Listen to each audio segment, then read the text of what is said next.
Atlantic Ocean, upon me hills, to country, to educate, elevate, and promote. Yeah, focus on Liberia,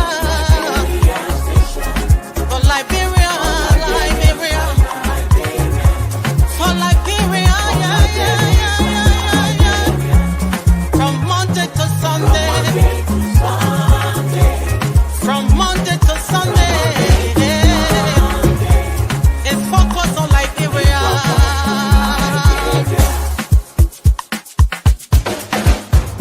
Talk about home affairs, in diaspora, current affairs,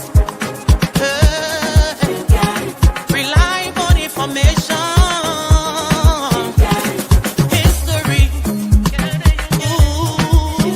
Talking about culture, politics, education, entertainment, business, sports, advertisement, articulation. Focus on Liberia. Focus on Liberia. Focus on Liberia. From Monday to Sunday. Focus on. All right. Welcome, ladies and gentlemen, and thank you for joining us. It is Friday night, and we're glad to be here. Thank you for your company. And so, this is the end of the year. This is our first, I believe, Friday night debate for 2025. So, our producers have asked us to take a look back and take a look at what has happened, and based on that, make a projection or a prediction on what to look forward to from the three branches of government: the executive, the legislature, and the judiciary. And so, here to help me do that tonight are my colleagues. So far, the three of us, four of us. I think others will be joining. And let's start by welcoming my friend and brother, Mohammed Sharif. Mohammed, what's up, brother? You're muted. It's great to be here, Jay Victor. Thank you. Muted. Thank you. Happy New Year, Jimmy. Welcome. Thank you. Hey, it's wonderful to be here. Got a lot to talk about. The year in review. Look forward to it. Dude, we're getting some snow over here. Any happening getting that? Welcome. Happy New Year as well. Thank you, Victor. It's a pleasure to be here. Yeah. So, gentlemen, we're pretty fluid tonight. Basically, we're just looking back and see. Well, let's look at some good things and not so good things, and based on that, let's make a projection of what we think is going to happen in 2025. The president came in with a lot of expectations, and partly because of his own pronouncements, right? Pronouncements on the road, pronouncement on the fight against corruption, pronouncement in doing the right thing, no business as usual. So now we have 12 months practically behind us. Let's take a look back and see how the government has fared. And based on that, let's boldly project what to look forward to. Duke, let's begin with you, brother.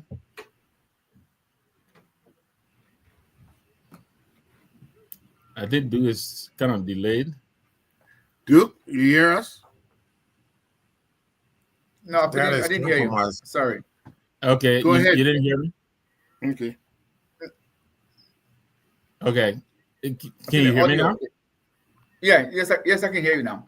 Okay, so basically we're then take a stab at what you saw from the Bwaka government for the past 12 months or so, and not just the executive but the legislature as well as the judiciary based on what we witnessed. Let's use that as a platform to project into the future for the next 12 months. Victor, I was one of those, on this very platform who will express some optimism albeit with some reservation. And I said on this very platform that I was cautiously optimistic that usually supposed to be a continuum from where we left off from, coming from one regime, as terrible as George Weah regime was,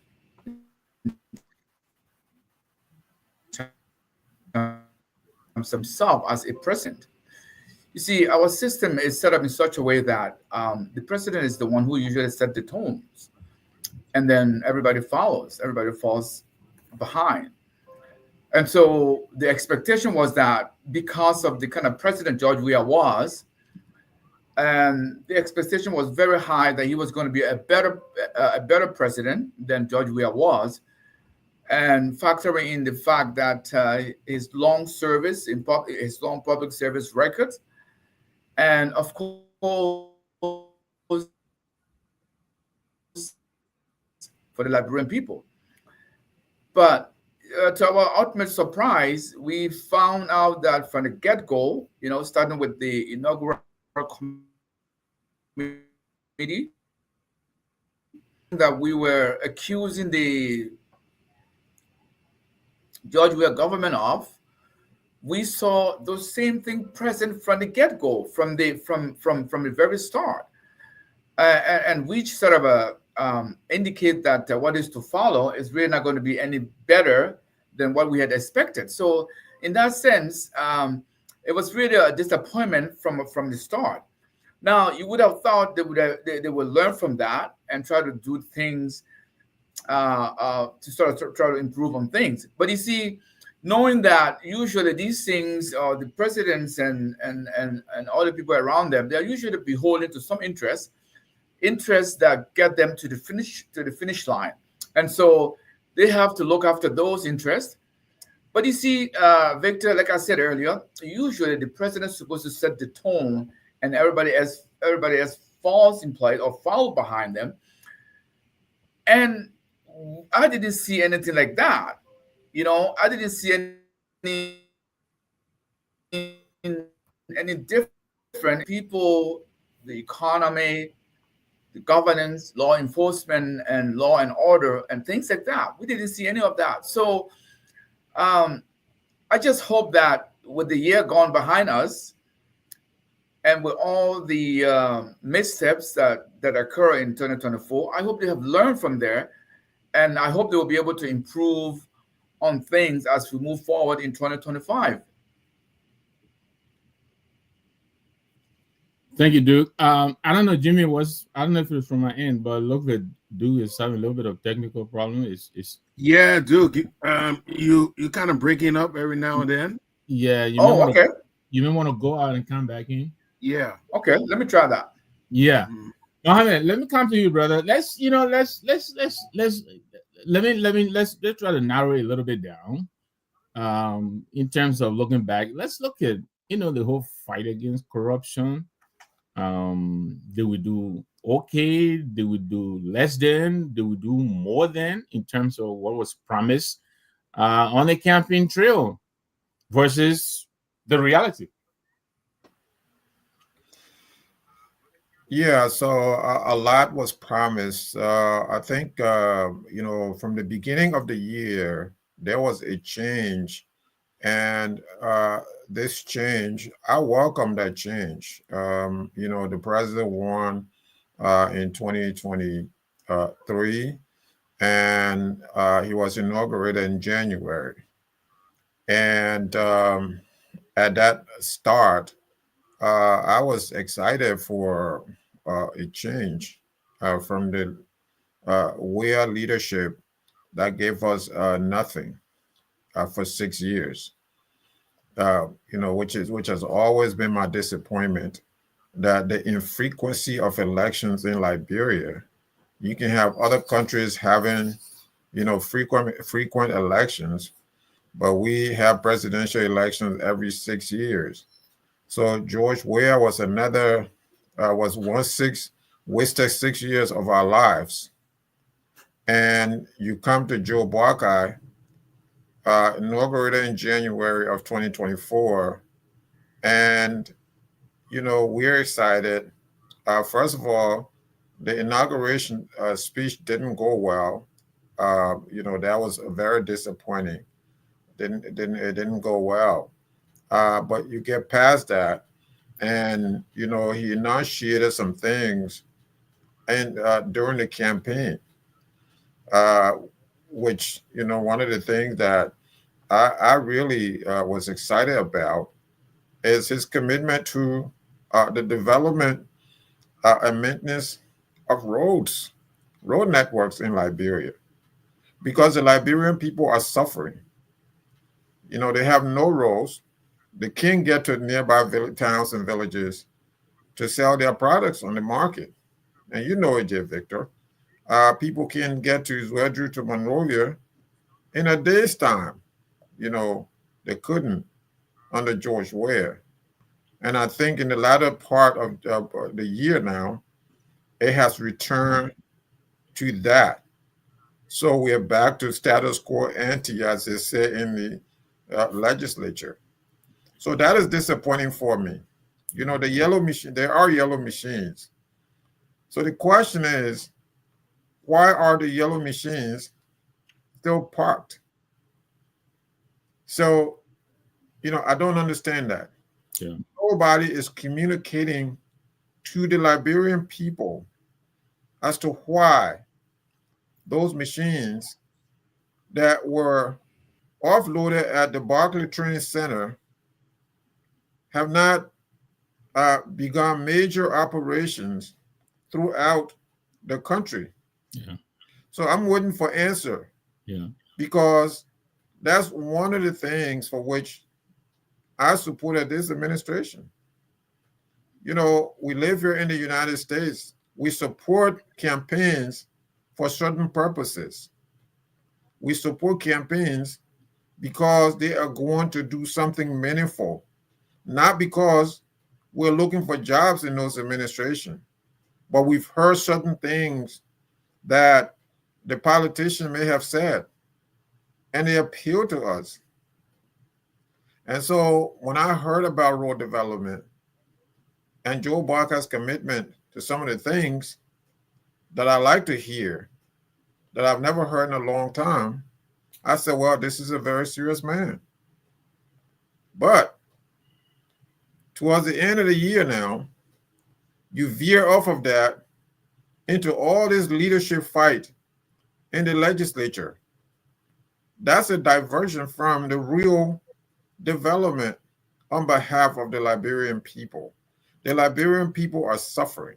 Yeah. And so the first year was not that good in terms of road development.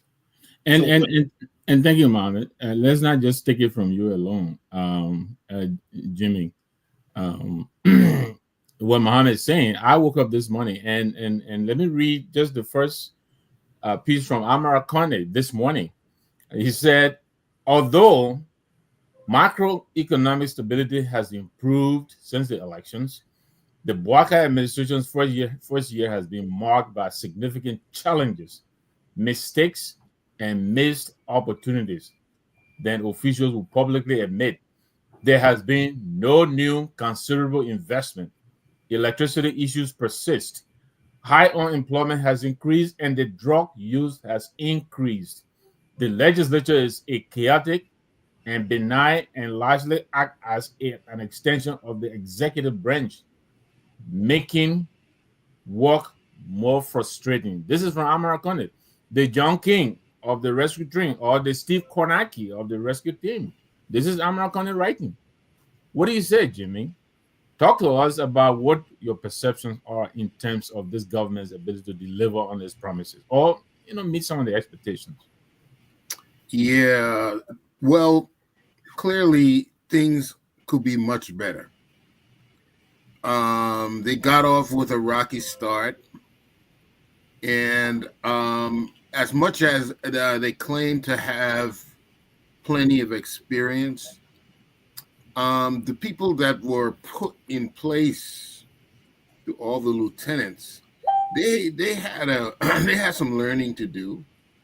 So and everybody's trying to impress. That's what I get. Why people trying to impress so much until they make these gaffes and mistakes. We definitely need to see better coordination Right. amongst the ministries, but foremost, we want a plan for the next 5-6 years, a plan that to show us where we're going and how we're going to get there.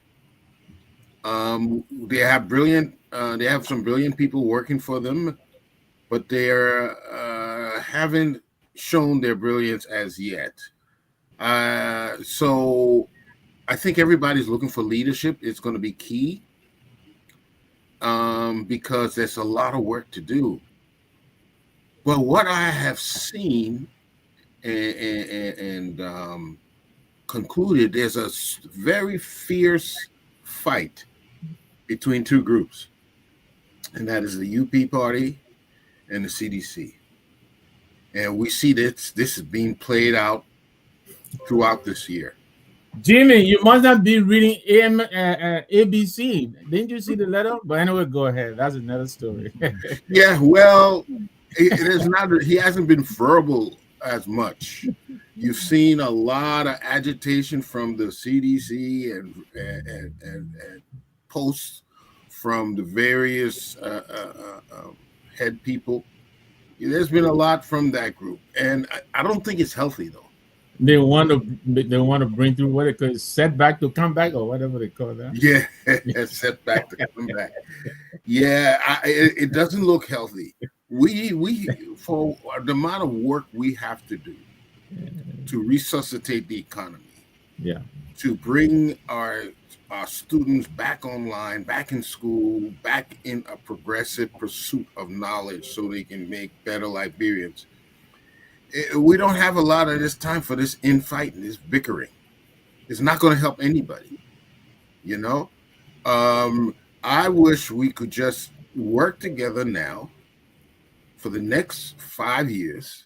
Yeah, but Jimmy, not to cut you off, and Mohammed, I'll come back to you because I think I kind of inadvertently cut you off. I'll come back to you to finish. But Jimmy, I mean, some of us have been said here on this very show that we needed to give this government the space. But you think 1 year is not sufficient to give them the space to settle in? I mean, even Cummings himself said that, we thought to give them, the space they need to settle in and begin the whole process of governance. You think 1 year is not enough? I mean, I hear you saying we all need to come back together, but doesn't the president have to be magnanimous in victory by inviting? I mean, has he even sat down with Uri? I'm not even saying Cummings, but has he called the opposition together to even make any overtures in his attempt at peace building? That is very relevant, and especially in our situation, where we allow our feelings to get the better of our intellect. Right. Yes, he does need to rally everybody together. He has to be the president for everybody. Absolutely. And but he'll have to clearly do it because there's a lot of bad blood, and we see that flowing over. Look at the Tabata at the legislature. Yep. I think, honestly, I don't see that as a good thing for our democracy. I read an article today about how what they're doing is unconstitutional, and they should be brought up for treason. Because if you have a group that decides, okay, we're not going to sit under the gavel, that's not what the Constitution said. No. The Constitution said make your complaint known. The speaker recuses himself, and then you go ahead. It didn't say you go take a group of you, go in the corner, and that's not what it says. So there's a lot of bad things going on, and we need to settle it because our people have come through war and division, and this may not bode well with our future. So I think you hit it on the nail, Jay Victor. I think the president needs to bring people together because And Jimmy, our leaders on the continent, it's a very common mistake that they make. Winner takes all. But mm, it's a country that belongs to all. You may have won elections, but all of the talent may not necessarily be in your basket. You have to reach outside to bring in the best and the brightest. I don't think there's anything wrong with that, but we make that mistake. Oh, because I won. I mean, this president is appointing town chiefs, mayors of little towns. That's how much he's uprooting everything. But yeah, I like the whole idea of being a disruptor, but for the better. But I don't, But we'll come back to you, Jimmy. Mohammed, you were in speech. I'm sorry, and I kind of chime in. But even though the producers are in my ears, we need to kind of be a little bit brief on our input. But let me ask you this: as you come back to the point you were making, that I'm getting some of my friends who are telling me we are placing undue expectations on the head of this government. Are we really? I mean, it, are we expecting a lot by just conducting peaceful legislation at the legislature, or by not, for instance, parking, like you said, 285 pieces of machine that we have to pay for just by this sitting down for almost a year now? Does that make any sense at all? No, it doesn't make any sense when you consider what people are going through in the hinterland. In the counties away from Monrovia. So when you step away from Monrovia, you see people, you see real suffering. Even in Monrovia itself. I mean, let's be honest. You know, a city that was not built for this amount of population, a city where I mean, raw sewage run in the streets, a city that is unclean, and yet a city with so many millionaires who are majority of them are public servants, public officials, are the wealthiest people in Liberia. You know, while public servants like us in the United States, we work for the public in the United States of America. And this is the wealthiest, arguably the wealthiest country on the globe. Obviously, the most powerful country on the globe. And so, but in small Liberia, where we claim to be poor, you have the wealthiest class. Every single time after election, you have one class, substituting the other, but they're all about accumulating wealth. Look, what the senator, bipolar Senator Cornyn said is very profound. And I think that I mentioned here some time ago that there are some very serious people in the legislature. He is one of the most serious people to me. I know people are going to come at me and say, this No, is, but they're already coming at him. You may not have read Daniel Sano from the Minister of Foreign Affairs. He came down hard. yeah, And then there's another Emmanuel Biago, or someone who's alleging that Amar Kone still works at MIT while he's a legislator. So the knives are already out. But go ahead. right. So, I mean, they take out the knives, but these very people, they don't look at what's going on. So when you look at what's going on right now, there has been no major legislative landmark. The president has not put his feet down. He has not put his weight behind any major legislative landmark. Can somebody show me? So I'm still waiting for that. Yeah. Meanwhile, the president is supposed to communicate to the Liberian people. You see, the job of the president, when you run for president, you are the communicator in chief. You are the visionary in chief. You are Papa. You are, people call you the father of the nation, the so-called father of the nation, even Yeah. though, we have no such title. But people put all that on you, and you have to carry that on your head. You have to be the visionary in chief. Tolbert was a visionary in chief. Tolbert was compassionate. Tolbert, I said this several times on this show. Tolbert told our parents, you Mandingo people, send your kids to school, because there was once upon a time Mandingo people, a lot of Mandingo people didn't send their children to school. Western education was something they shy away from. Uh, in some homes, it was not welcomed.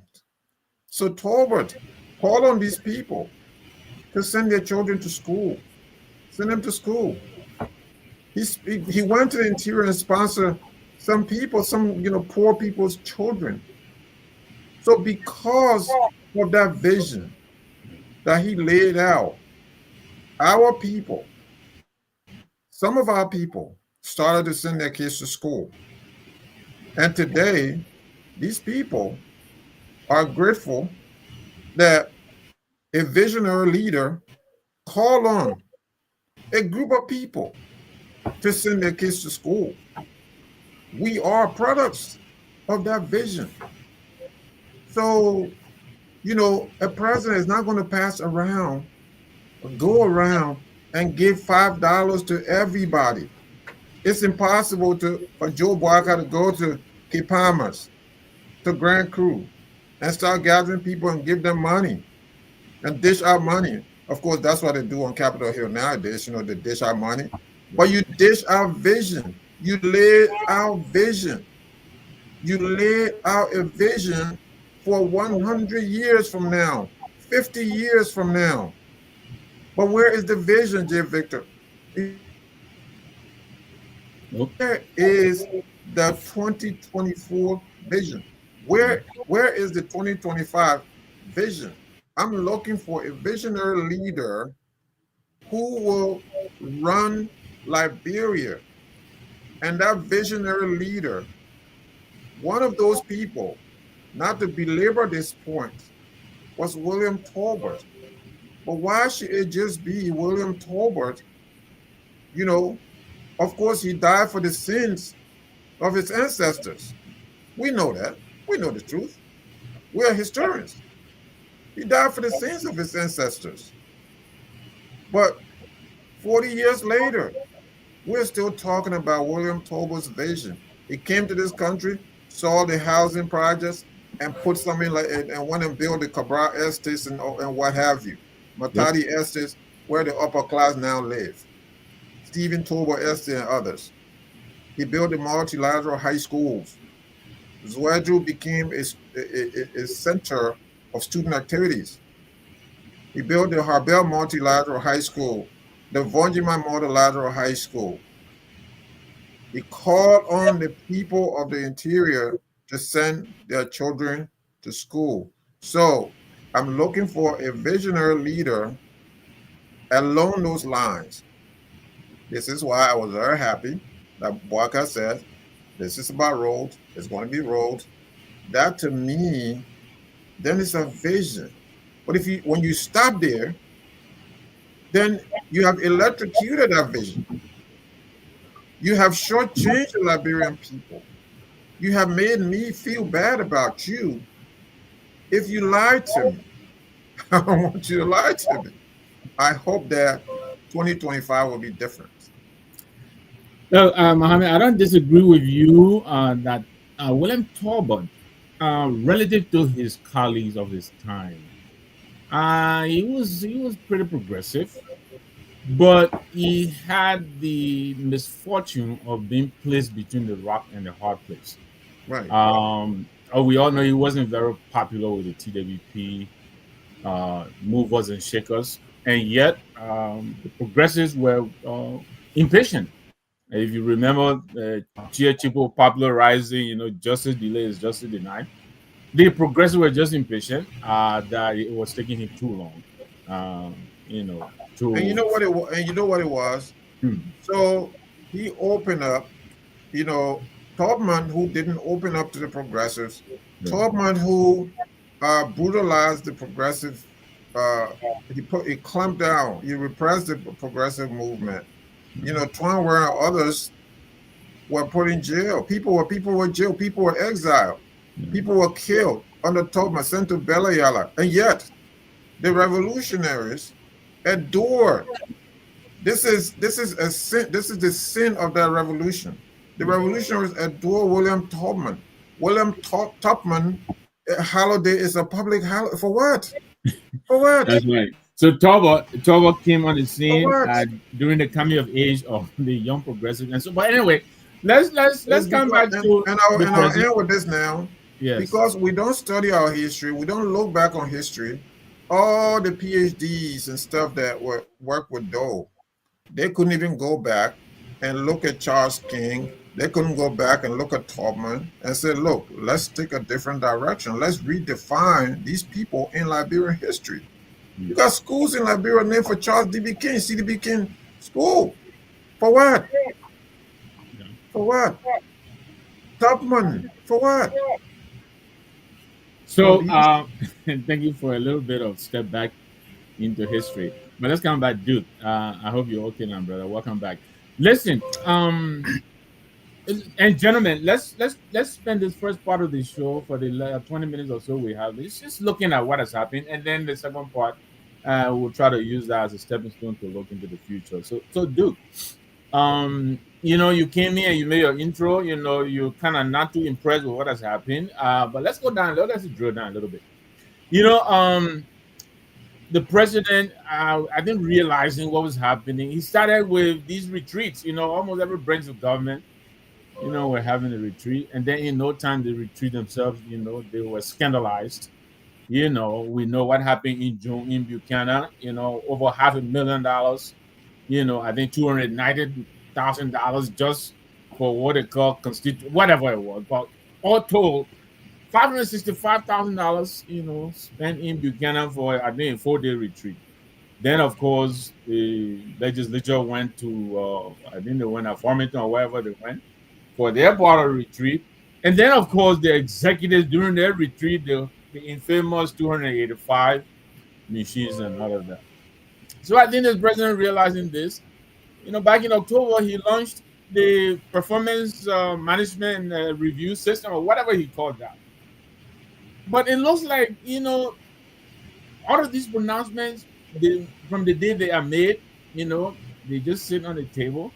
I don't know if anybody can tell me what has happened to the performance review system, what has happened to the asset recovery, what has happened to the war crimes, war crime and economic, war and economic crime court. Where are we, Duke? What is it that you can tell us that has happened to completion from inception, or that is Uh, at least uh,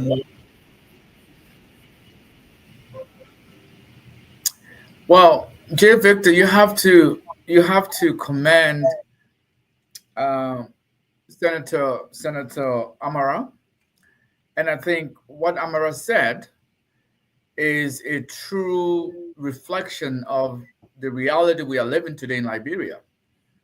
Now, he being a senator and he being former government minister,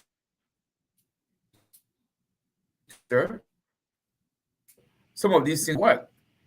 So he's speaking, number one, he's speaking from a place of knowledge.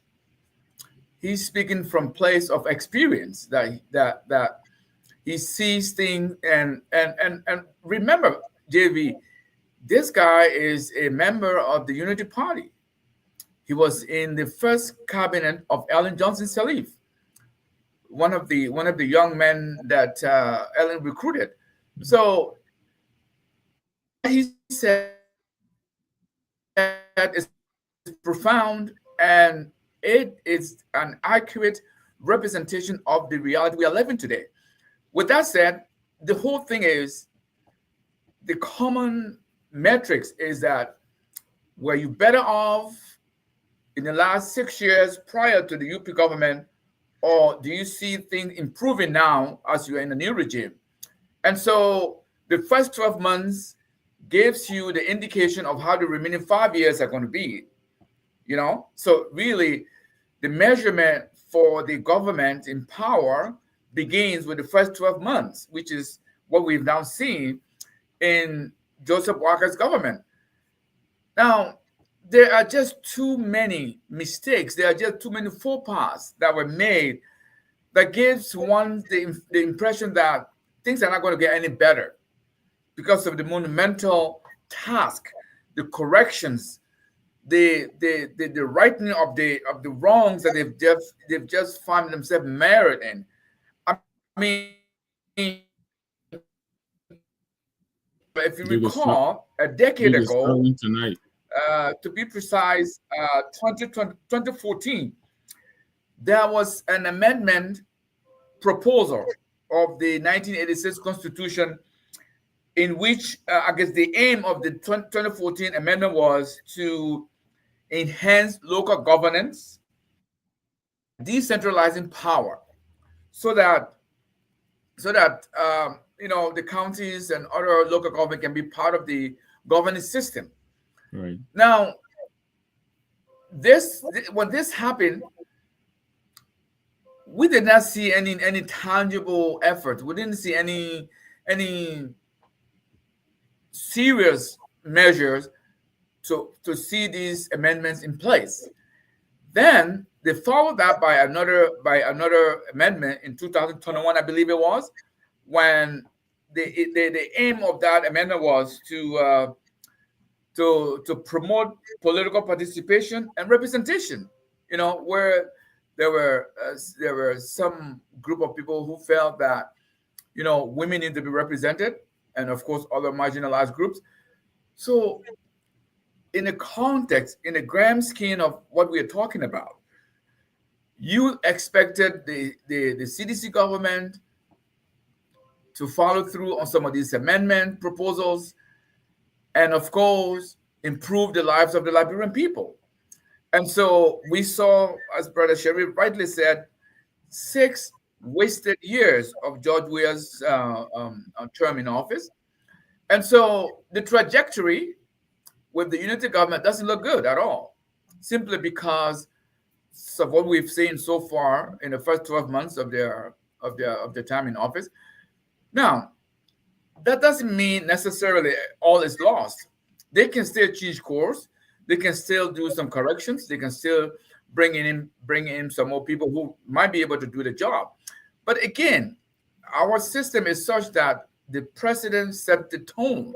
Whatever the president sets, everybody has followed. Everybody has fall in place. But Victor, you can see that the 40-year experience that they were touting all over the place have not come to bear at all. We have not seen anything that tell us, there you go, look at the experience. This is what we're looking for. This is what we're yearning for. This is what we needed. So you can see Joseph Walker administration is like an amateur government. It's like people who have just started governing, people who just experiencing government for the first time. With somebody at the helm who has, cumulatively speaking, close to 50 years of experience. So right. Where are those experiences? Like, what happens? Now, what that tells you, Victor, it tells you about the system in which Joseph Walker finds himself, and the interest by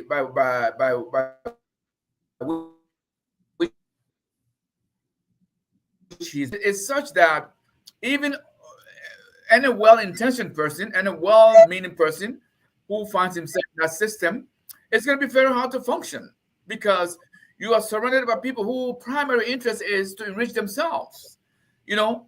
Now, Brother Sharif enumerated several things about President Talbot. That was just vision, something he thought of, and something that he thought would be beneficial to the Liberian people. And today, after all what happened, we see those visions coming to life. People are living in Matadi Estate. Forget about people are misusing, but there are people, there are Liberians living in Matadi Estate today, New Georgia Estate. At least it was a vision that was actualized. So these are the kind of things we need, tangible things that we can see for ourselves. Now, say all what you want to say about President Talbot. Describing however way you want. These legacies are going to be there forever.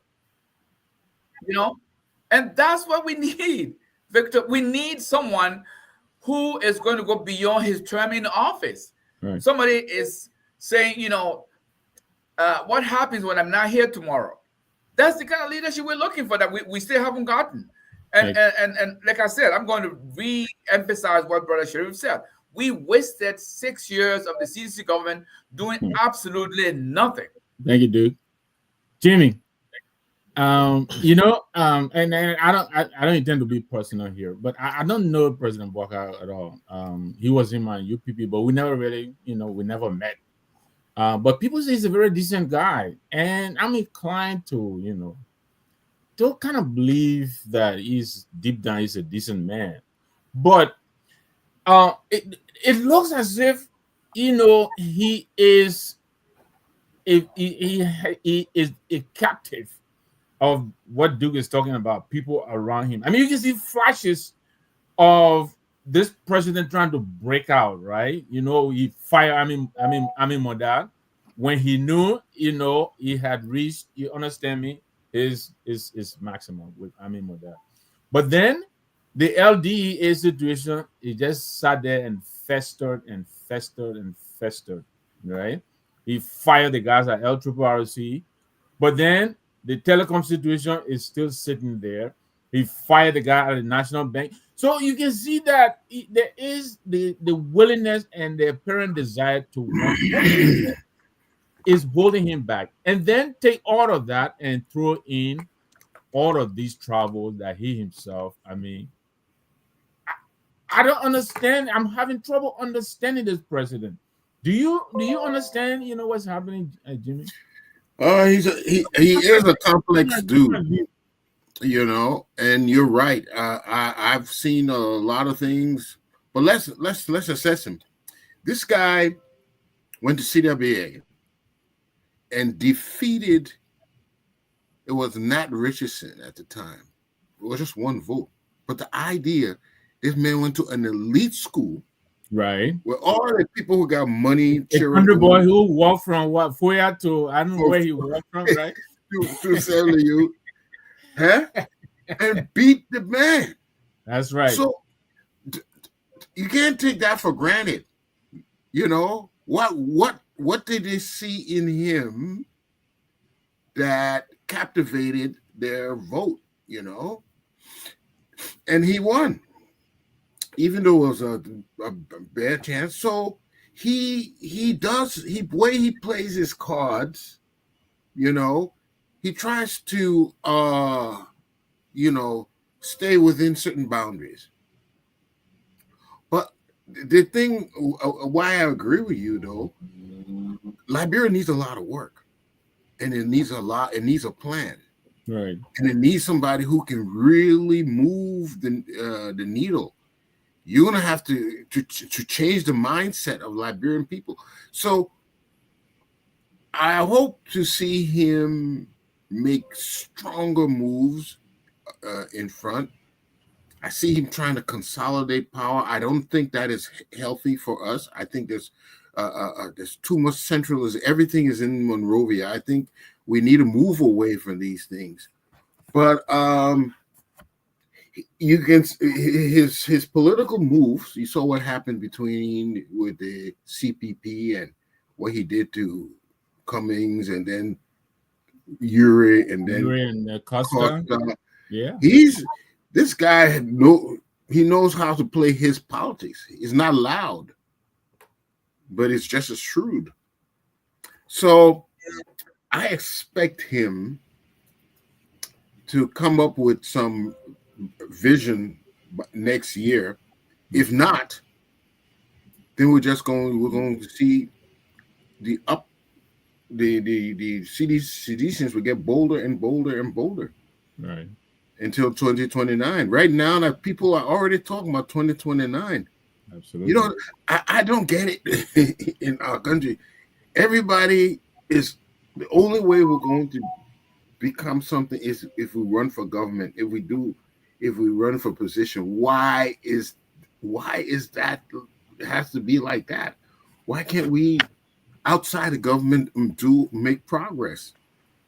I mean, I think there's something inherently wrong with that. We can do good business, but I think we're too hooked into this government job, and as a result, we have no middle class. No. We have hardly any private sector. Those are the things I want to see improving in there, and it's going to require a visionary. And so, politics is not going to do it. Politics doesn't really develop countries. In Liberia, if you want to be anybody of substance, you got to work for government. Yeah. Why does it have to be that way? But Mohammed, thank you, Jimmy. And let's pivot now into the future. Mohammed, let's begin with this situation at the legislature. I mean, this situation still remains unresolved, don't you think? I mean, for all intents and purposes, we still have two speakers, and like Jimmy is saying, I think the CDC is going to make hay out of this. I mean, it's becoming a cause celeb now. The rule of law, the so-called rule of law, Fonati Kofa is now becoming, that person who is sticking it to the UP government. And how do you think this is going to play out going forward?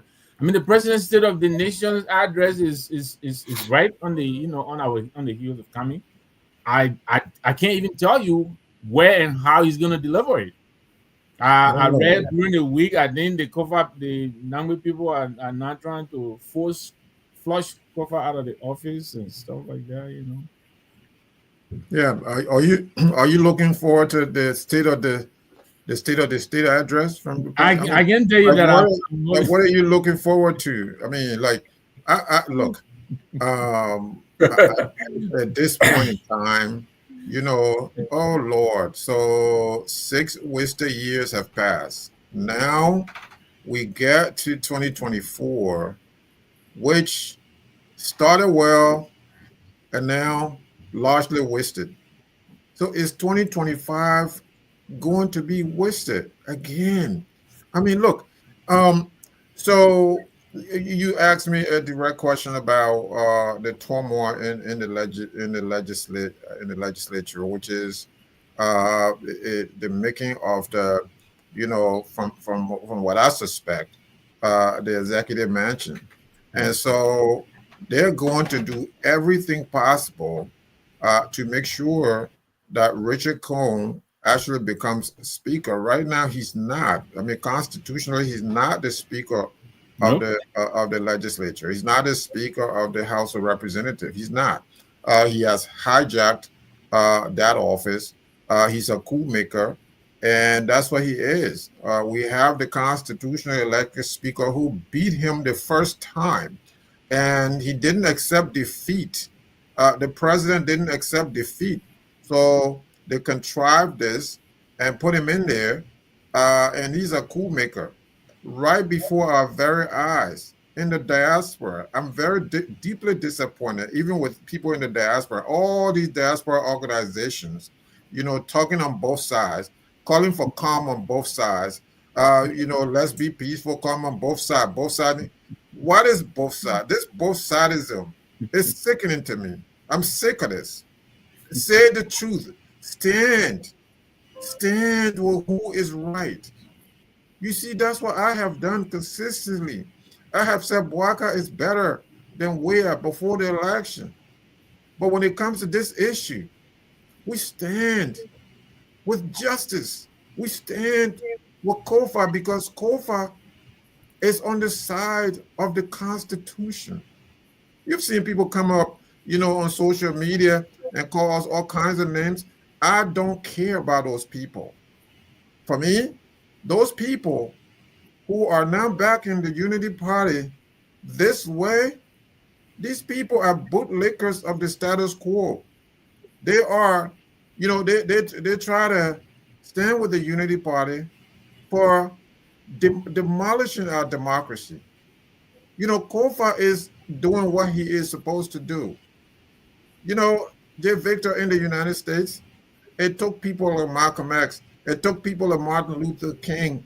It took other people, courageous people, to stand up and perhaps die for us to vote. People like John Lewis, it took them torture for us to have the right to ride the same bus as people of different racial composition. It took them those punishment and death for us to vote, for us to have the rights that we have today. So, people say, well, Kofa is no. The diaspora, in fact, should be in support of what Kofa is doing at this time. The Liberian people should be in support of Kofa for what he's doing at this time. The Liberian people should be outraged and disenchanted with the status quo, the president, the vice president, who are not jockeying like Jimmy said. Jimmy is correct. The vice president and his cronies are jockeying for 2029 already. And J. Victor, if we don't stand up at this moment, my fear is come 2029, the 2029 election will be rigged. Mark my words, will be rigged. You see what's going on in Mozambique right now? It is reported. I don't know if this is true, that the Mozambican election was stolen. So Mozambique right now is on fire. You have an independent candidate that pulls so much vote that people are presuming that he is the actual winner. And the youth, people have gotten in the streets. Maputo, the capital, is on fire right now, literally burning. And soldiers have killed, the soldiers have killed over 150 people already, protesters and stuff like that. So if we're sitting here not talking about this, 2029 may be a time where these guys can stuff the ballot because they have the legislature. Okay. I mean, forget Yambli Kanga Lawrence. Yambli Kanga Lawrence, what is she doing? Okay. She doesn't have any, gravitas. She concur with the house. She concur with everything. I concur. That's all she's doing. No landmark achievement. Okay. She's signing everything, co-signing everything from the executive mansion. She's not asking questions. They're passing all these nominees. Like, who are these people? So this is the country that we have. The war, J. Victor, the impact of the war still goes on. Look at people like yourself, principle-minded people sitting here in the United States, okay? And then you have others you making Jimmy blush. Who are running things. Okay. Okay. You have spineless. You have a group of people with no backbones and no spines. Okay, who are running things at this moment in time. This is a travesty. It is a joke that we have come to So this. for full disclosure, thank you, man. For full disclosure, and you took a shot at the diaspora organizations here, and you're quite right. I'm a cabinet member in Yola. Yes, decisions are taken by the majority, and so I agree with you. I think we can be more forceful, and I think we should be. So your point is well taken. Duke, we're sitting here and saying, okay, we don't know why the machines are sitting down, but I think the guys know what they're doing, right? I mean, they passed an $880 million budget in less than an hour. And I believe there's money in there to pay for those yellow machines. Do you think the guys are getting ready for a blockbuster, successful 2029, 25 rather? They're getting ready. I mean, we're talking about Kanga Lawrence and the other people, but I think they know what they're doing. On the surface of it, they may seem like they don't know, but I think they got their game plan. They removed Kofa. They passed the budget in no time. So now they will have the money to pay for the yellow machines and pay for everything else, including the $150,000 each for the legislators. You understand me? So I think they're going to have a very successful year. What do you think? I mean, I would second that in a moment. in a heartbeat. I mean, you have to be a fool to think otherwise. Looking at the way things have unfolded, the way we know that the legislature functions, of course. I mean, uh, Lawrence Kanga Lawrence, however you want to call her. I mean, she is like the, I mean, I don't want to say spokesperson for the executive, but I mean, it's almost like it's just she's there to do their bidding for them because whatever comes from the executive is almost no question asked. But It's dude, accepted as it is. let me interrupt you a little bit. Let's not just put this on Kanga Lawrence. I mean, let's be honest. American is in there, right? Just like Mohammed just said. I'm in Yola, we're all in there. So if we can talk, what's stopping us from talking? American is in there. Finlay, Western Guard Finlay, all of these people, they said they were not going to do business with the Kun speaker, whatever that is. But hey, the budget passed. I didn't hear any dissenting opinion. And are you telling me that Kanga Lawrence is so powerful that nobody even squeaked? Nobody said a word. The budget passed. So are we just leaving this on Kanga Lawrence? I mean, there's a whole bunch of people in the Senate. Victor, JV, I would have accepted that analogy if only we didn't have the executive headed by President Joseph Boakai. So all the thing we're talking about, it's not necessarily Joseph Boakai as an individual or as president, but like I said, he set the tones for what happens. So his cabinet's faults, whatever misfortune is his fault because he appointed them. They report to him, they serve at his pleasure. And so with that analogy, we apply the same thing to the Senate. I mean, the pro tempore of the Senate is the head of the Senate, as we know it. So whether you are against it, you are in favor of it, whatever comes from Lawrence Kanga comes from the Senate. So we don't have to pinpoint individual senators. I mean, yes, that analogy would have held if we didn't apply the same analogy to the executive. But I mean, that's just nothing happened without Lawrence Kanga approval or disapproval. So we are just using Lawrence Kanga as an individual since she is the head of the Senate. But they are all implicated. Each and every senator in that building is implicated one way or another, because until we see as citizens, this guy is a dissenting voice. He's not with the group. Then then it's JV. You cannot exonerate one single senator from that chamber. I mean, to agree with you, I still haven't seen the return receipt of Senator Connor's, I think $300,000 or so to the National Bank after the Buchanan retreat. Jimmy, Mohammed, did we ever see the closure on that case? I don't. But go ahead. You cannot. So that's the tragedy of what is wrong with the Senate, with our House of Representatives. And so, and there's just no shortage of problems to show their ineptness. I mean, I was reading this, I was talking to somebody the other day about the murder of this what is it called, the manager of Boulevard Hotel. Okay. There, and the circumstances surrounding his death.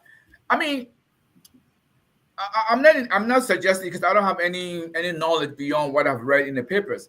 Right. But I mean, it gives you the sense that you don't have a choice but to believe what you're reading, even though you have no facts to back up that to back it up. Just because of the way we have seen things unfolded, the circumstances and all the things that, because I was amazed when I read that the reason behind it, this gentleman had a video that implicates a lot of government officials for some sort of a corruption. Now, allegedly. How is this? Allegedly. Yes, allegedly. But again, how is this different from what we heard on the tape? Yeah. Legislature discussing money changing hands from one person to another. So that I mean,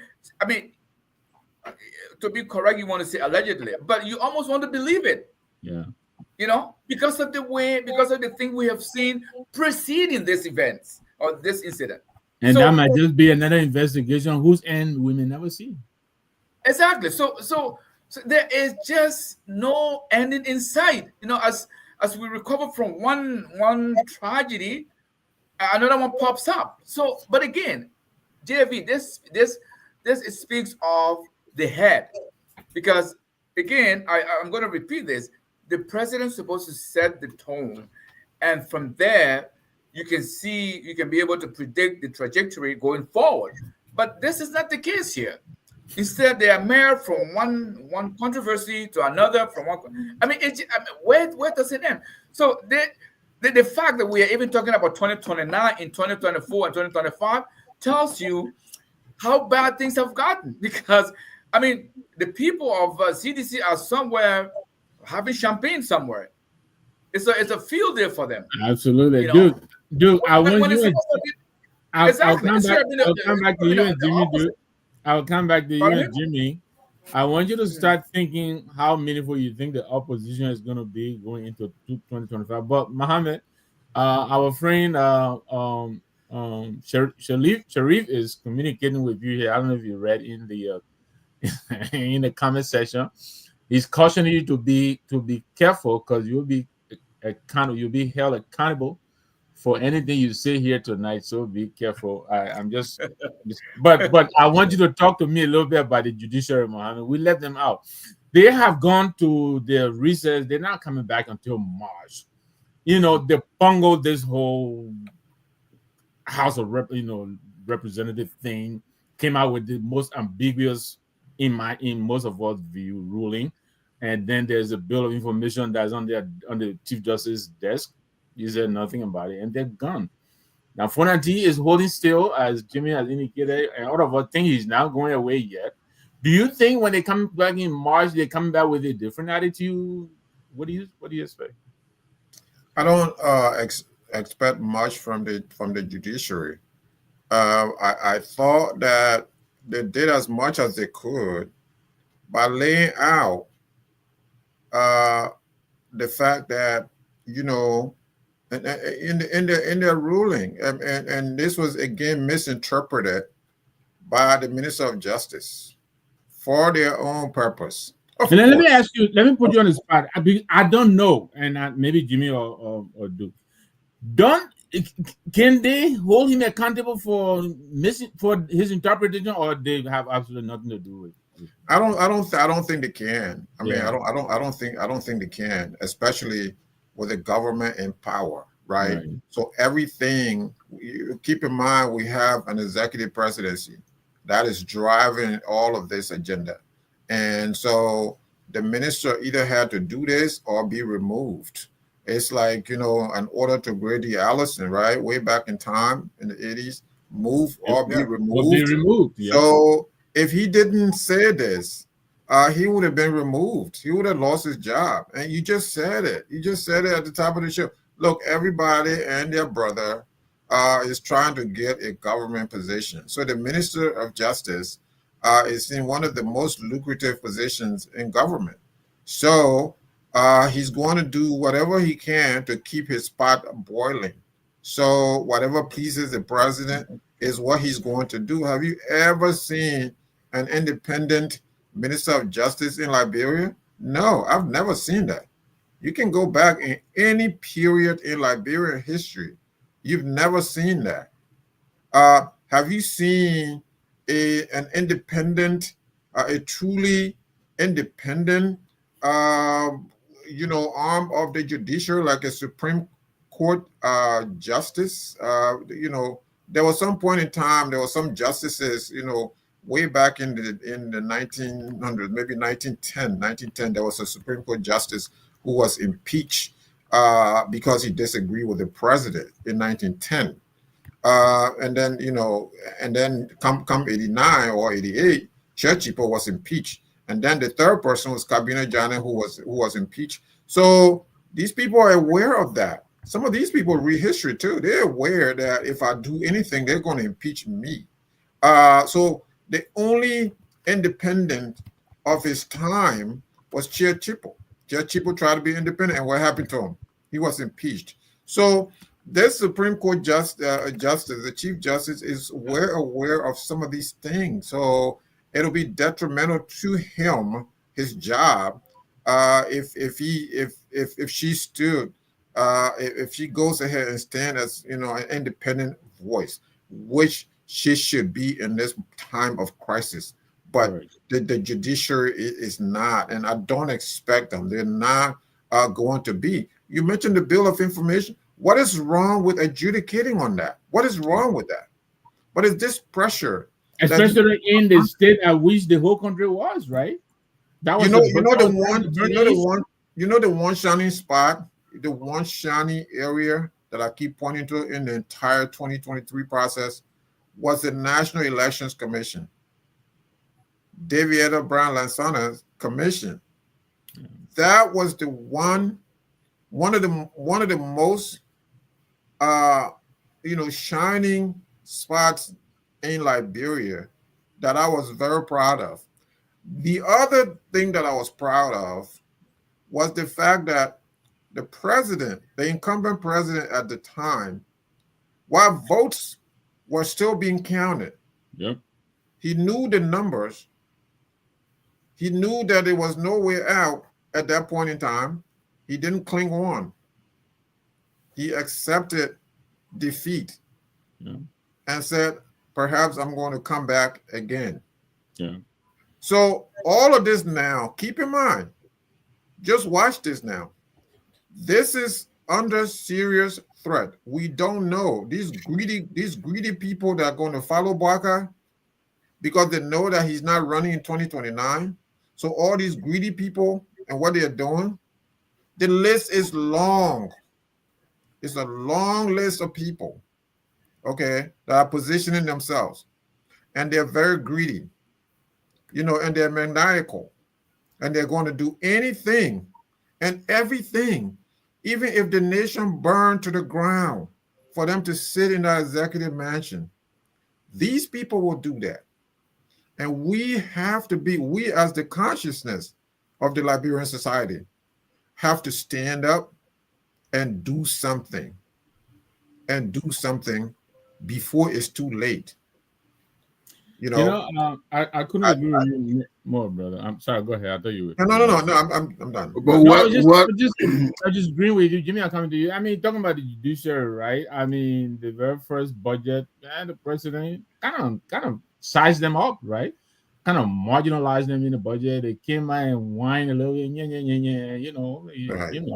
he carry on. So I think he sent them the message. You know what I'm saying? Who the boss. You can't. So I honestly, I don't think they're coming back in March to do anything. No backbone, no spine. But I mean, I listened to Muhammad, and I'm saying, what will you do? You see, Kofa did the right thing with when the justice minister interpreted the Supreme Court ruling the way he did. Right. He sought motion to seek clarification from the court. Right. That's all he could do. Mm-hmm. Yeah. The other options you had, there could have been some legislative oversight, but just like you said, the legislature is silent on these things. They're not trying. The Senate could have weighed in on it. Oh yeah, the Senate could have weighed in on that and said, because those are lawmakers. Right. So the Minister of Justice his opinion is not supreme. Right. No, even though our friend Emmanuel Williams here is trying to make her understand that the justice minister is entitled to his interpretation of the Supreme Court ruling and he's entitled to do anything he entitled to do anything he wants. But he's not entitled to misrepresent the ruling. I mean, but the thing is, the mechanisms we have in place to stop that sort of thing, to correct that sort of behavior, only come from the executive or the legislative oversight, or request a motion to seek clarification on the ruling.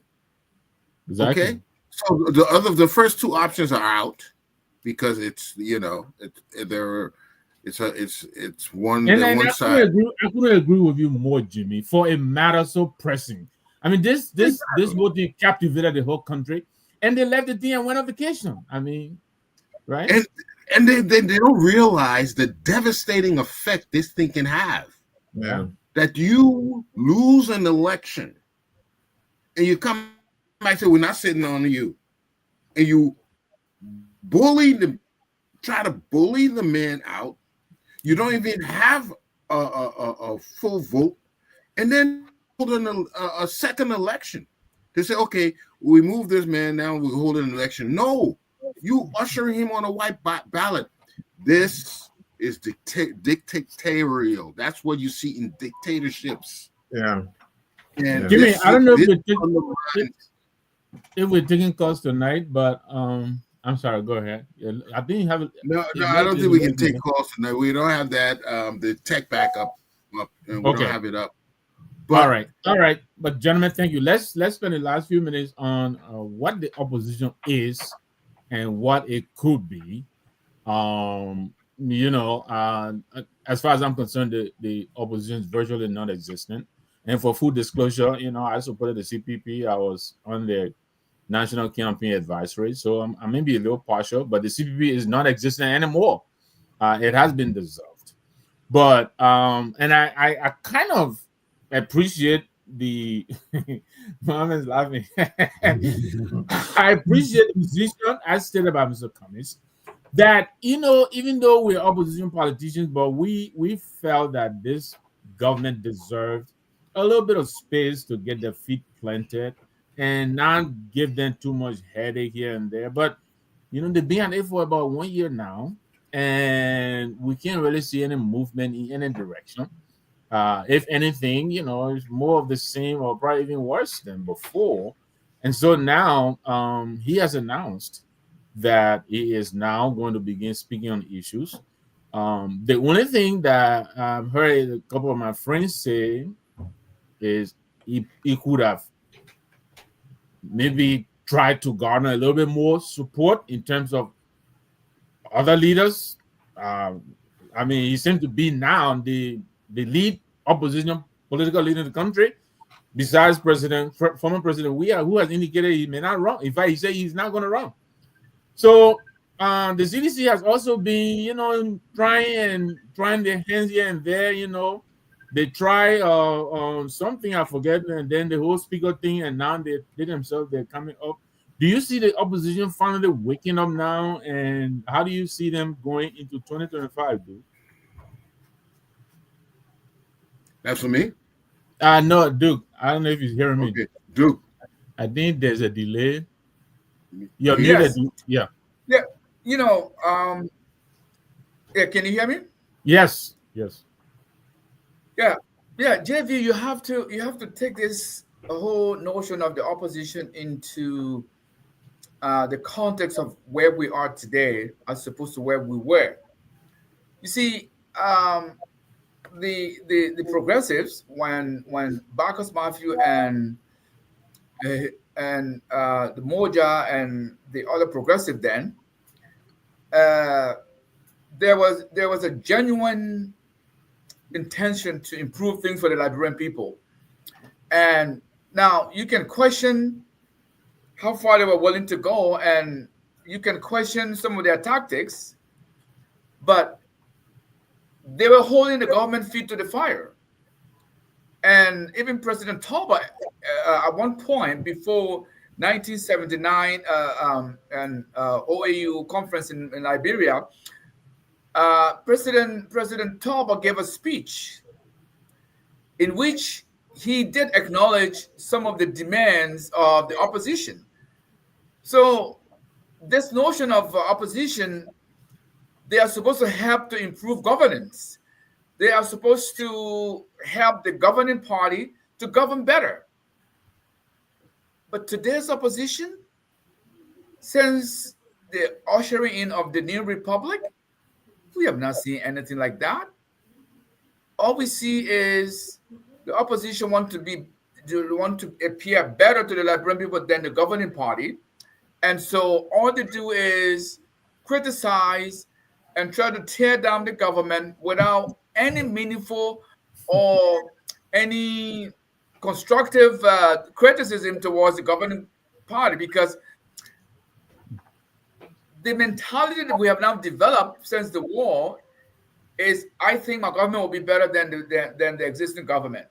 And with that notion, with that mindset, they are not there to criticize the working of the governing party. Now, if I want to add a little caveat to that, JV, you remember when Justice Cabinet was removed, and we all, those of us who observe the Liberian politics, it was clear to us that this gentleman expressed a view as a sitting judge that did not go well with the incoming government, with CDC government. When JV, can you hear me? Mohammed, can you hear me? You are muted, Mohammed. I can hear you. I can hear you. Okay. Okay. Yeah, So this notion of opposition here is a fallacy, to put it mildly. So George Weah wasn't particularly happy when Cabinet expressed his opinion, and I think it was a valid opinion. Because he was coming in, he didn't like it, and then he decided to fire him, to replace him, and replace him with another one of his kind. You take one Madingo man from there, you bring in another Madingo man. They're both lawyers. Right. This Jimmy, divide and rule kind of mentality. So the opposition has been non-existent since the ushering in of the new republic. We have not seen any effective opposition. All we've seen is opposition trying to tear down the government because they think they'll be better when they come in next time. And so I'm not optimistic at all. We talk about opposition. Pardon me? I really absolutely have to agree with you, Duke, and I'm coming to you, Mohammed. But I tell you this, I agree with you. I don't think opposition politics is about tearing down the government, and I followed Gary Matthews for a very long time, and there were times that some of us young fellows were even getting upset with him. He would say, we're here to help the government. We'll help them succeed, because if they succeed, the country does. So there were times the UPB will put out advisories to the government on how they thought things could be made better. So I agree with you. I think the opposition, their job is to show to the government in power an alternative way in doing what they're doing, and not necessarily, just tearing down every move that they make. And so I have to agree with you. Exactly. Mohammed, I don't see Ellis Cummings as being one of those people who like to tear people down. Tiawan Gonglo, Councillor Gonglo, has been very vocal as well from the LPP camp, and we know this the UP, the CDC. So far now, Ellis Cummings is coming in. I know Simeon Freeman every now and then, will make a statement on what is happening in the country. But do you suspect that the opposition, there's going to be a coming together in the first place for 2029, or you think they're going to wait a little bit until we get closer to 2029 instead of doing it in 2025? Or do you expect maybe after the 2029 election, then they will start talking about some kind of coalition, just like the Grand Coalition did. After the 85 election, Gabriel Kola and others, Jackson Doe and others. Look, these people are too greedy for them to come together. And you saw what happened with the CPP. I mean, the CPP was a good model, but it collapsed. The CPP collapsed because they could not agree. And the CPP really showed how to get it done. I mean, right. Yeah. But they collapsed. I mean, these people are greedy now. They, what is opposition for? Okay, so one of the things that's remarkable about Liberian politics is that and PLO Lumumba said of African politics, to paraphrase him, the great PLO Lumumba, he said, Africa is behind because we elect bad leaders. Look at the good guys, man. The good guys getting 2%, 3%. in 2017, I listened to H. Boyma Fambula, his Blame that on Appleton. yeah, I listened to Boyma Fambula's platform. Great platform. Look at what he got in 2017. I mean, less than what, 2%, something like some numbers like that. Yeah. Look at Tiawan Gonglo. What did Gonglo get? Like what, 1%? Yeah. I mean, these people. So Gonglo is a good man. Okay, a decent fellow who should be in any, I don't know, any good society. To me, I just feel like he's such a good man that he deserves more than 1%, more than 2%. People like that. When Liberia starts to make decisions but voting for people like Gonglo, giving them more than 2%, pushing them up to like 10, 15, 20%, then I know the country is serious. Not even electing president, but moving that number up. Let me stop you right there. Let me ask you this, because this is something our fledgling UPP has been talking about. You think voters' education might be the next frontier? You think our people, maybe they need help in being able to sniff out bad leaders and therefore stop electing bad leaders? You think we need some education there? Yeah, we general need education, not just voters. We need that education. Look, that education, you have to carry a bag of rice. Of bag course. of rice, palm oil, algal oil and stuff like that, butter, bread, and then people are running to your campaign office and they're going to take your bread.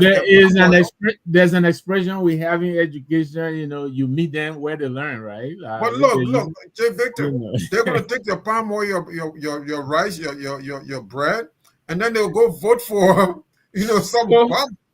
So, boy, your thought, man, I have a joke. Boy, your thought, I hope you have it. You don't forget. But my wife, this is a real story. My wife's friend was running in one of the districts. Yes. And she went into town, they did all the fanfare, brought the food, everything they ate, and all my way was behind you. Yes. So she left and said I'll come back again. Yes. And she forgot her box with all her documents like 25 minutes later. She came back, they had put the other Kennedy t-shirt over her t-shirt. Yes. And then she broke down. Yes. And the old man of politics, That's what it is. If I go to Zwedru now and run a campaign, I'm from the United States, I came from the United States. Oh, I was on here, mommy, not come back, mommy. But guess what? They're gonna take my rice, they're gonna take my palm oil. Yeah, they're going to take my bread. They're going to take my t-shirts and all. But at the end of the day, they're going to vote for some jerk. Okay, and I will say that on this show. They're going to vote for some jerk who is not going to give them anything, and Mohammed is going to give them everything in this world because I'm so passionate about my people. They're not going to give me the opportunity. Yeah. That's the Liberia. Yeah. But if I were in a different country like Sierra Leone, they might listen to me. Okay, there's a record of Sierra Leone is actually voting for good politicians. Right. Okay. Yeah. Ivorians are voting for good politicians. But what we do, we vote for the bad ones, the bad apples among us. Let me ask you this, Jimmy, and thank you, Mohammed. Do you think the proclivity to vote the bad people, you think it's a lack of education, or it is just a compelling desire to take that $20 because you got nothing, whatever they're offering to take your voter ID card? I like the question. You see, the politicians have figured out the voting population. The voting populace. They figured them out. That is why they are inclined to go to government, because they know. You mute yourself, Jimmy. You're muted. Okay, sorry about that. Mm-hmm. The politicians have figured out the way people vote. They have figured it out. Let me show you how well they figured it out. Just the other day, you saw McGill running in Margidi, right? He's not Pele, he's not ambassador. He got a property there. Yeah. But he gained so much support. He overwhelmingly won Margidi. Yeah. A few miles outside Maria. Why? Jimmy, you know who else has understood our electorate? Edwin Oh. Snow. Oh, Yes. he's a Yes. master. He has Yes. figured them out. Yes. Edward Snow is a master. Yes. He's a master. So when you figure how people think, what press buttons to press, what's their inclination, our people love to glorify people. They love this glorification. Poverty is true. They don't have it, and they think that, well, if this my man wins, my life will improve. And once you can convince somebody, a voter, that your life would improve with them, that's it. But it's not much different. I mean, I was listening to about Jimmy Carter when he was running against Reagan the other day, and Jimmy Carter was very honest. He said, look, government can't do this, government can't do that. We have to do it together, okay? But people don't want to hear that. People want to hear, look, I'm going to make your life great. No. I'm going to reduce your taxes. I'm going to do you. So that's what they do. They find a way to make people believe that their life is going to be better. And they use cash all the time. Cash is a major tool. So, people like Edwin Snow, all of them, they know it, they understand it so well, they know it. That's why they can be reelected each and every time. And when you're a newbie to the scene, like my friend Alex Cummings, I know you don't know that, but Alex Cummings is a friend of mine. I've been knowing that guy a long time. Okay, we always sit there together. But when you're a newbie, you got to learn Liberian politics and what makes people vote for who they vote for. You can't just go there with ideas because that's not what they vote for. Right. Muhammad agreed. They don't vote for issues. Let me throw this in. One of the messages. Don't say the idea we eat. One of the messages I'm getting is from my childhood friend, Councilor Verdio. He said, Brother Vic, we do not give the electorate the alternatives.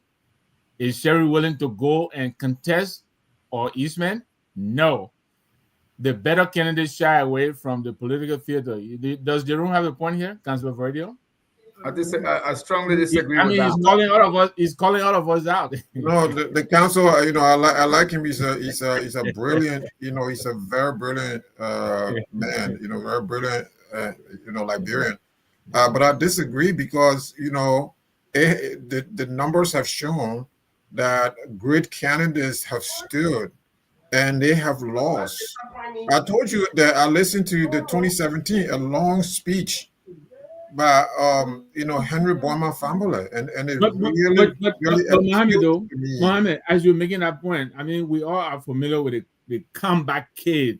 The Bill Clinton, Oh my God! I mean, should anything be wrong with going in and losing for the first time or even the second time? Should we be so afraid of losing that we may not want to throw our hat in?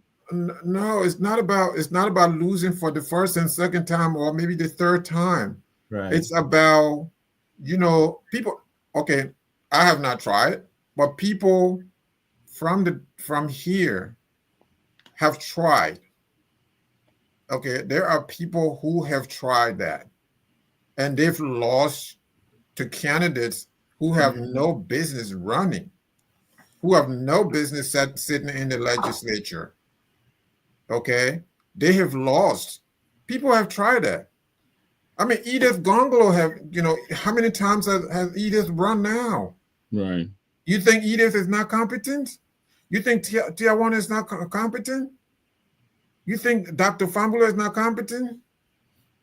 But I think to Jerome's point though, and I apologize to Jerome if you're still listening. I didn't get your permission to read a text on air, so I'm sorry about that. But I just thought it made a point. But I Yeah. think the point he's making, though, Mohammed, is that if we saturate the field with so many good candidates, right? People are bound to choose one of us. You know what I'm saying? But Right. yeah, even though your point is quite in place, there are a couple of good candidates who have entered the race, but there's so few that the whack-a-mole usually gets us. You know, they whack us and the bad one. You know, I mean, Yeah. they put in $150,000 in the budget. What do you think they're doing that for? Because of what you're talking about. So they will Okay. have So that gas. okay, let me quickly answer that. Right. So Yeah. I'm going to leave the United States with maybe $20,000 in a suit in my luggage. Okay, I'm Right. going to take that to I'm going to leave here, go to the Philadelphia International Airport, get down to Roberts Field with $20,000 in my luggage. Right, that's my campaign fund. I'm going to go contest against Edwin Snow, people who have stolen the Liberian people's money Right. for ages. I'm going to contest against a multi-millionaire who have now become wealthy on the Liberian taxpayers' dollars. That's the person that I'm contesting against. Right. Who's going to give these people flood? Who's going to flood Bummy County, the entire forget Bummy Hills? Who's going to flood the entire Bummy County with Becca Rice? People who have stories of human rights abuses that I'm willing to talk about. People who have stories of economic crimes that I'm willing to talk about. People who cannot develop you long term, who have no vision that I'm going to talk about. But you know what? The people above me are going to tell me, my man, we're not here to, we're not going to eat that. You can take that back home to America. We're not, they may come from America. You think what we're doing here? That's what the people still think. What has happened after the revolution is a travesty. The Yes. people have been miseducated, Yes. undereducated. That is a fundamental problem that needs to be addressed. Yeah. Okay, we overlook that. People have been deliberately undereducated, miseducated, not educated, and therefore they don't make informed decisions for the most part. These people don't make informed decisions. Why do you think all these great Liberians are sitting here? Why do you think Larry Toba didn't win in Bapolu County way back in time? I mean, I we was said a we supporter. said I think we said lost twice in I Virginia was a before he- supporter when Larry was running for the Senate. I was a supporter when he came here. We rallied for the brother. Okay. I prayed so hard for him because he's such a good man. But he lost to some kind of candidate. Like, that's the country that we have.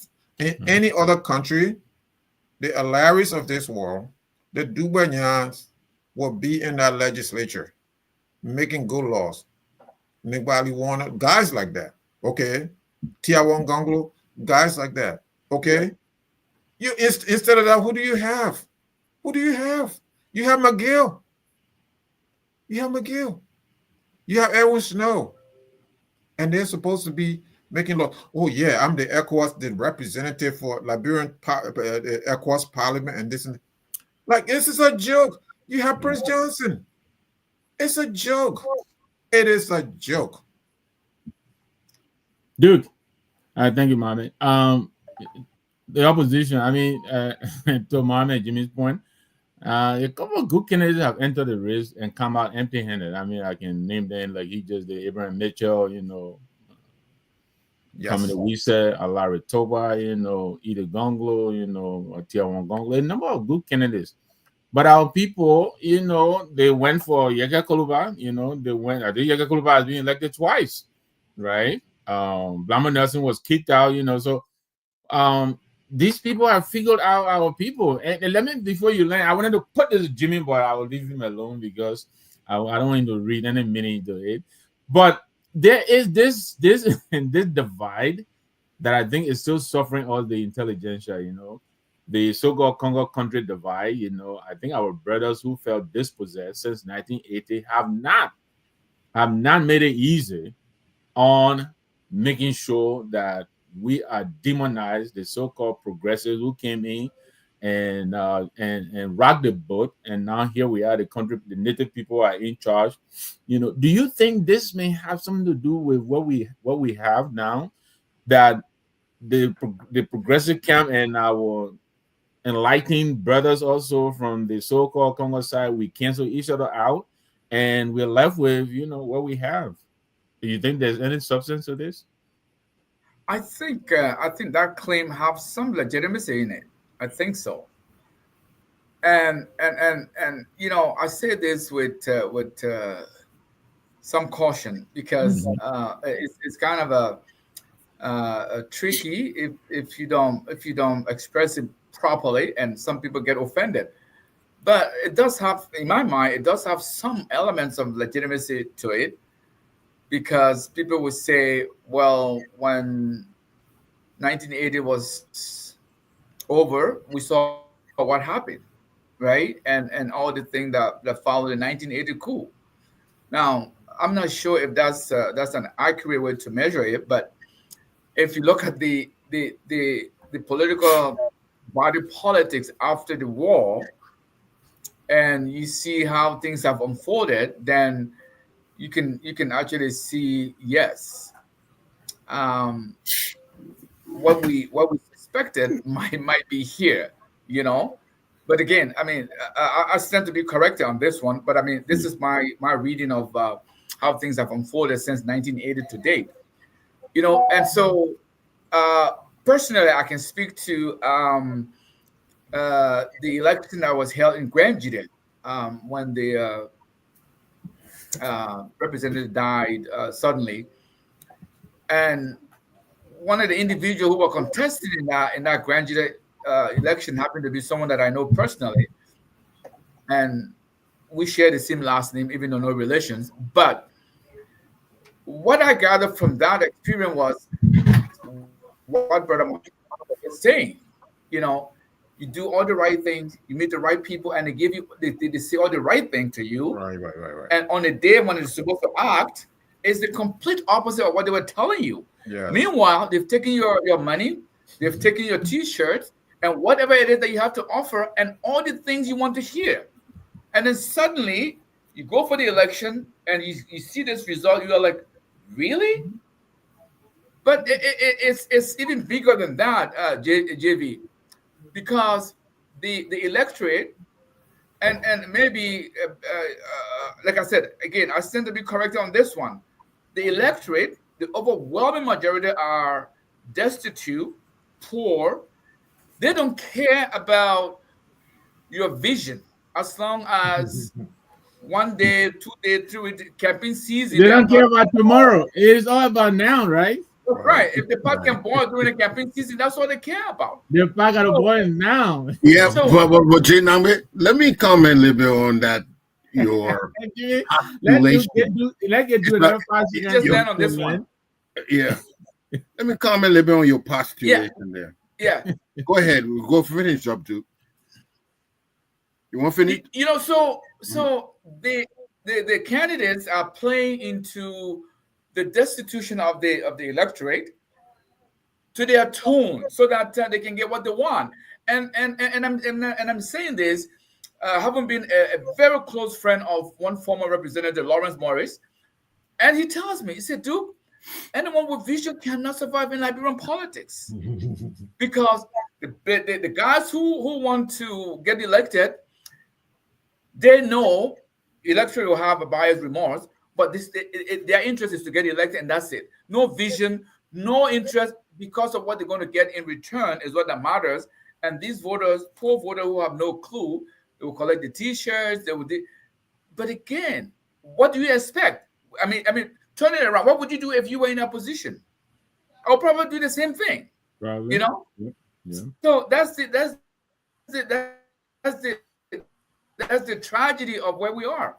I'm sorry, but I mean, that's the reality. We don't care about vision. Like I said, am I going to eat vision? Is vision going to put food on the table? And I think Jerome is appreciating the fact that we mentioned. He's agreeing with what we're saying. I think we pinpointed some of the problems. But Jimmy, go ahead.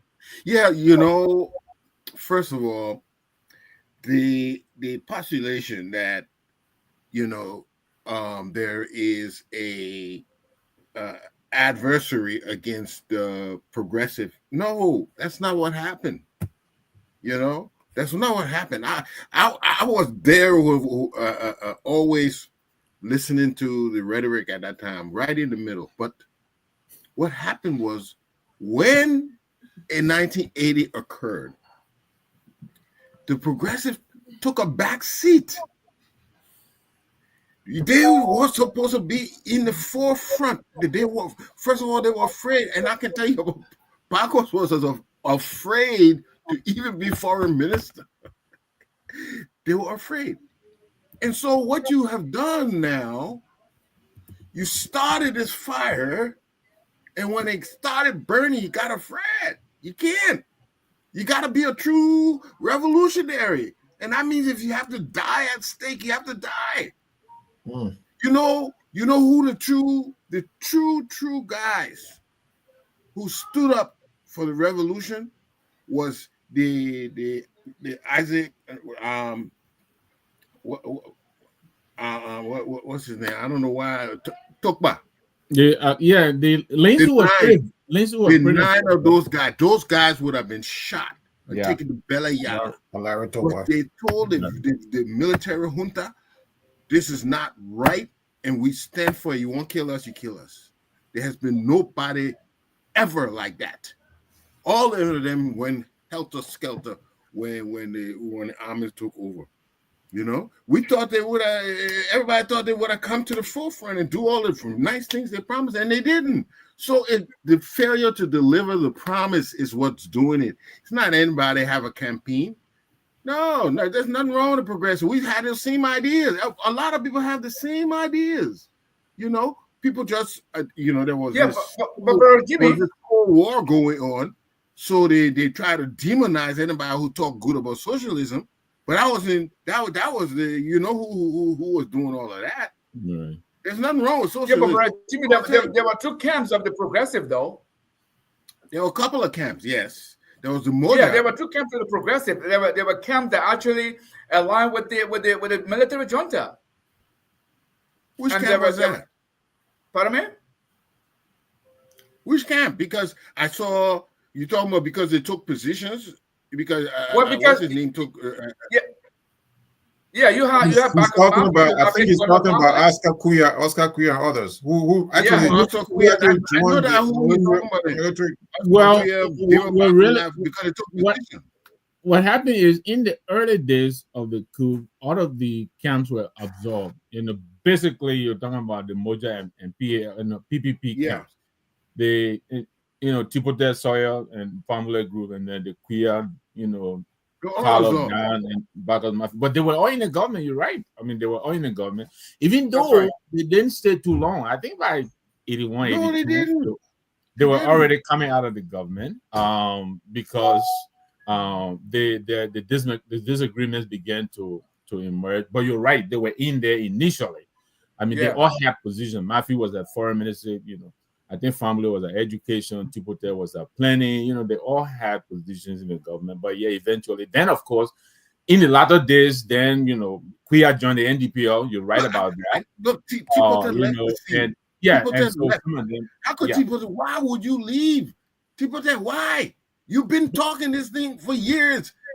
Now it has come, you leave and go?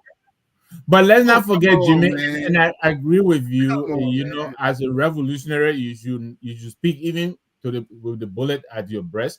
But Samuel Doe was vicious. You remember that? I do. I mean, Exactly. he was, yes. I mean, you remember even Decree 88A. Then when you revisit, say, okay, you want to change.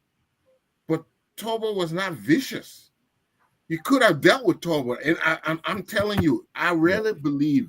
But here's the thing, Jimmy. his Talking term about is- that, and again, this is going to be maybe another show. But you should read Flemister. If you haven't read him lately, there's an account that keeps coming up here and there. He gives a very, very detailed narrative on the events leading to April 12th. He was an advisor, a young advisor there under the Togo government. Right. And this is April 12th really This is bigger than even the PROC. So he leaning to the Carter administration, right? Yes, he is. Juma, I know what Juma was saying. Yeah, but you know the Northern movement. you know, But I again, heard, it's gonna be another show. It's gonna be another show. Let's not. yeah. But let me just land on this. Look, I had another close, found a relative of mine say something similar to that. Yes, but the tension that was there at when they put those guys in jail. Yes. Anything could have happened they could have burned the whole memorial, kill a whole lot of people. Yes, absolutely. So it is not what did they? Yeah, they might have preempted something. They might have preempted a massacre because they had those guys in jail. Yeah, you know, and things. Anything could have happened. It was a tinderbox. I mean, a politics. Yeah, so, right about so that, I blame the TG, the just stubborn TWP. They did not. Atmosphere was fertile, and it was taking advantage of. Right, they did not but want gentlemen, let's leave Jimmy Eastman. Let Jimmy Eastman let leave me out of the show. Mohammed and let's leave this out of the show. No, but seriously, let's close. What I like us to do, just make yourself vulnerable and make a bold prediction. What do you think is gonna happen in 2025 relative to governance, whatever it is, rule of law, legislating, judiciary, executive? Make a bold prediction, starting with you, Duke. Something out of this world, unexpected, that you think is going to happen. I don't think Duke is hearing me. Duke, you are muted. Yeah. Let's end with our bold prediction. Even if we have to eat our words tomorrow, but make a bold prediction. Well, since it's a gamble I'm taking here, I think we are going to see a devastation that we've never seen before, and I'm saying this, in terms of governance, and I can only see things getting worse, Victor. The trajectory so far doesn't look good. And I can see, as hard as I try to be objective, it's just hard to see anything good with the first 12 months gone by. I don't like to, So you expect more to see, or probably dooms, and in this case, I can just. Yes, I expect the worst. All right, Duke.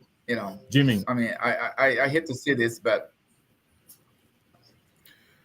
2025. Okay. Yes. What would be your bold prediction? Wow. Most unexpected thing. If the Liberia is such an interesting place. I think 2025 is not the year something really serious will happen, because everybody is still on the fence if you're in the opposition, or what will they do. But when they carry out more activities like what they're doing at the legislature, when they show their hand more and more during which I think we'll see the strengthening of the grip, the political grip on Liberia by the UP party. I see that strengthening. I see it getting strong, and when it's not, it doesn't go over as fair. I think that's when maybe 2026. That's when we're going to see it crumbling. But next year, I see the political grip on the Liberia strengthening. That's what I see. Okay. Mohammed? Yeah. When you don't, I think Jerome is making a bold prediction. When you don't, I'll read. He's pretty active tonight. But go ahead, Mohammed.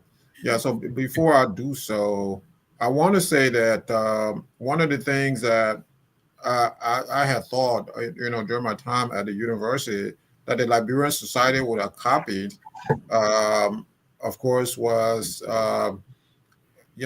what was occurring at the university before Dole stepped in to ban student politics. That is that you know, at the university, it didn't matter. It was true democracy on campus. You know, the student politics was really a big deal, and it was true democracy. And so you didn't even find that in the larger Liberian society.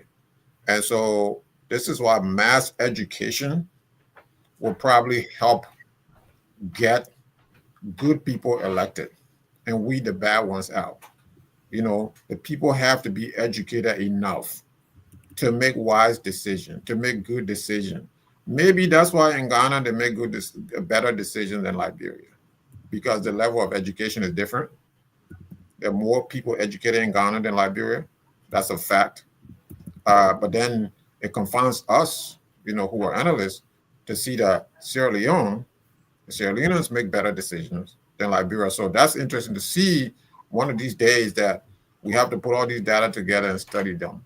But in terms of my prediction, you know, in order to make these predictions, you have to look at previous actions, previous behaviors to inform, to inform your forecast. And so, in order to inform my forecast, I look at what has occurred in the last few months, which is, you know, a step-by-step mutilation of the Liberian democracy, a step-by-step process where, you know, the democratic institutions are being weakened. And so I think that sort of thing is going to continue. There's going to be a consolidation of power at the center. So the Party's power grab is going to continue. They're going to force Speaker Kofa out. Eventually, they're going to force him out because these guys have lots of money. You know, the executive mansion, once you're supported by the executive mansion, you're talking about a lot of money. And so Kofa doesn't have what they have. So they're going to eventually force him out. They're going to co-opt, you know, his, you know, people with a lot of money. Or they're going to, you know, they're just going to, you know, torture them, you know, so to speak. Not physically torture, but, you know, the sort of thing that's going on now. If people are taking your pay, you know, they're not paying you. If, you know, they're trying to push you out of your office, you know, emotionally, they're going to torture them that way, you know, to try to make them concede. And so that's bad for our democracy. That's going to continue. The president is going to continue to travel in this manner, you know, private jets and whatnot. He's not going to communicate to the Liberian people. And a president is the chief communicator. I don't care what anyone says, but he's not going to communicate. And so, and that is bad for us. So, you know, the picture for me right now is gloom. It's gloom. Thank you, Mohammed. It's really gloomy. So, apparently our friend Wallo is making his prediction, but before that, he throws a bob at me. He says, "So, Jimmy, are you saying Nangwe was a tried and true believer?" Who is this person? This is our best companion. Has he ever come on this show? Do anybody know who he is? Or just a student? Yeah, we've invited him several times. No, you're not going to know it's a student. So Jimmy, go one below and put out his prediction. He said War and Economics Crime Court will attain full funding in 6 to 9 months, and Liberia will finally be on the path to a remarkable remaking. That's his prediction. That's his book. I like Manado got another one here. That's what we thought they were doing, and then they diverted to this fight. Manando says there will be a realignment of the opposition as the United Party consolidates its power grab, undermining our fragile democratic institutions. That's something to look forward to. Right. That's a good prediction. But I don't know if my prediction will be bold, but I'm kind of agreeing with you, Jimmy and Mohammed, that I think the UP government will begin to settle in because I think they have succeeded in consolidating. They have the legislature, they have the judiciary, they now have the executive mansion. So Mana is still saying it may sound counterintuitive, But progressive, good politicians with means will have to adapt some of the strategies of these corrupt politicians to gain state power. The political culture is so monetized that it will. I think he's 100% correct. I think he's dead on. I think he's dead on. Yeah. So yeah, so I think that there may be a lot more done by this government, because I think they would have gotten comfortable and settled in. These platforms have exposed politicians and opened our people's eyes to a lot. They are learning. This is Yeah. Tassier Bambolo, I believe. Bambolo. Yeah. Okay. But gentlemen, I really want to thank you tonight. Every time we come here, you bring your best, you bring the heat, and even though some of our audience members may not agree with us, but I want to thank you ever so much. It has been a great night. I want to thank even my friend Wallo, Mr. Doe, all the contributors, including my friend Jerome, who has been, texting me back and forth. I'm glad he was watching tonight. I tell you, a lot of our colleagues, they do watch, especially in Monrovia. They watch after the show, because usually when the show comes on, most of them are already, talking. So we do get it. So thank you very much for this opportunity that you bring every evening or every day to come and and help our people understand the issues. We don't come here to badmouth the government or to praise the government. We just tell it like it is. And I know that several times here, even Wallo himself has accused me of capitulating. But there are times here when the good is done, we come here. I mean, when the War and Economics Crime Code was announced, almost to a person, all of us here, we say, you know what, we think this is a good move. So Right. when the good thing is done, we'll say it. Until they do so, we'll also say when they don't do so good. So thank you very much again. Until next Friday. As we say here, I think Jimmy has a son. Have a good night, gentlemen. All right. We are Labira. Labira is our home. Labira people.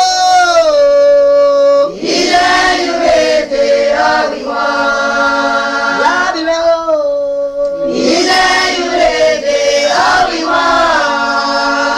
Labira, Labira.